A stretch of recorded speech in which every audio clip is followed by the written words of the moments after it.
সিলভারের প্যানের উপর কাচের টুকরো বসিয়ে সোলার প্যানেল জেনারেটর তৈরি করে পুরো বিশ্বকে তাক লাগিয়ে দিয়েছে ১৬ বছর বয়সী ইন্দোনেশিয়ান যুবক সায়ন। শুধু তাই নয়, আপনি জানলে অবাক হবেন, প্রাতিষ্ঠানিক কোনো শিক্ষাগত যোগ্যতাই নেই এই যুবকের। কিন্তু কথায় আছে, আপনার ভেতরে প্রতিভা ও সৃজনশীলতা থাকলে আলাদাভাবে কোনো যোগ্যতার প্রয়োজন পড়বে না। আর তারই প্রমাণ দিল এই ইন্দোনেশিয়ান যুবক সায়ন। তাই সায়নের এই বিস্ময়কর আবিষ্কারটি মনোযোগ সহকারে দেখুন।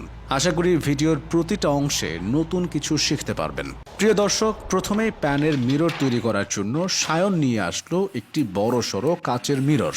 তারপর সেই মিররটি টেবিলে রেখে একটি বড় স্কেলের সাহায্যে নির্দিষ্ট মাপে দাগ কেটে সিরিয়াল নাম্বার লিখে নিলেন। এবার একটি গ্লাস কাটার ডিভাইসের সাহায্য নিয়ে একে একে সেই মিররটিকে খণ্ডিত করে কেটে নিলেন। তারপর সেই অংশগুলোকে আবার ছোট ছোট টুকরো টুকরো অংশে আলাদা করে কেটে নেওয়া হলো। এ পর্যায়ে প্যানের উপর কেটে রাখা কাচের টুকরোগুলো বসিয়ে দেওয়ার পালা। তার জন্য প্রথমেই সেই সিলভারের প্যানের ভেতরের অংশে কাচের টুকরোগুলোকে গাম জেল দিয়ে বসিয়ে দিলেন এবং প্যানের বাহিরের কাচের টুকরোর অংশগুলো সমান বরাবর কেটে দিল। ইতিমধ্যেই তৈরি করা হয়ে গেল সায়নের প্যানের তৈরি মিরর। লক্ষ্য করুন, এবার যখন সায়ন প্যানটিকে সূর্যের আলোতে রাখলো, তারপরই প্যানটি এতটাই তাপ শক্তি উৎপন্ন করছে যে এর উপর একটি কাগজ ধরা মাত্রই কয়েক সেকেন্ডে তাতে আগুন ধরে গেল।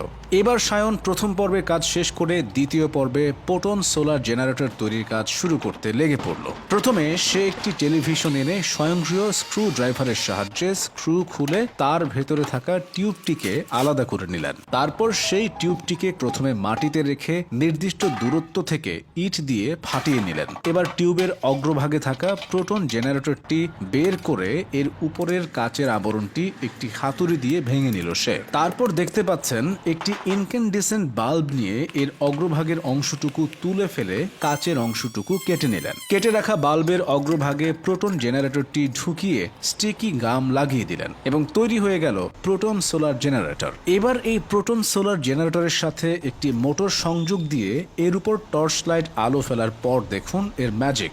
সোলার প্যানেল জেনারেটরটি টর্চ লাইটের আলো বিদ্যুৎ শক্তিতে রূপান্তর করে মোটরটিতে বিদ্যুৎ সরবরাহ করছে, যার কারণে মোটরটি স্বয়ংক্রিয়ভাবে ঘুরছে।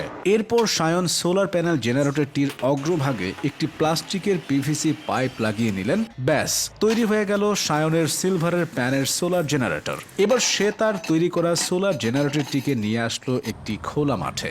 দেখতে পাচ্ছেন প্রিয় দর্শক, সোলার স্ট্যান্ডের উপরে প্রথমে প্রোটন সোলার জেনারেটরটি ফিটিং করে সাথে একে একে মোটর আর পাখার সংযোগ দিয়ে দিল সায়ন। তারপর প্যানের তৈরি মিররটি স্ট্যান্ডে রাখতেই দেখুন পাখাটি কত সুন্দর করে ঘুরছে আর মোটর দিয়ে পানি পাম্প হচ্ছে। মাত্র ১৬ বছরের একজন যুবক সায়নের আবিষ্কারটি আমার কাছে অত্যন্ত সৃজনশীল এবং ইনফরমেটিভ মনে হয়েছে, তাই আপনাদের সাথে শেয়ার করলাম। আপনাদের কাছে ভিডিওটি যদি একটু ভালো লেগে থাকে তাহলে পরিবার, বন্ধু, নিকটস্থদের মধ্যে ছড়িয়ে দিন আর আপনার সন্তানকে সায়নের মতো সৃজনশীল হওয়ার জন্য অনুপ্রাণিত হওয়ার সুযোগ করে দিন।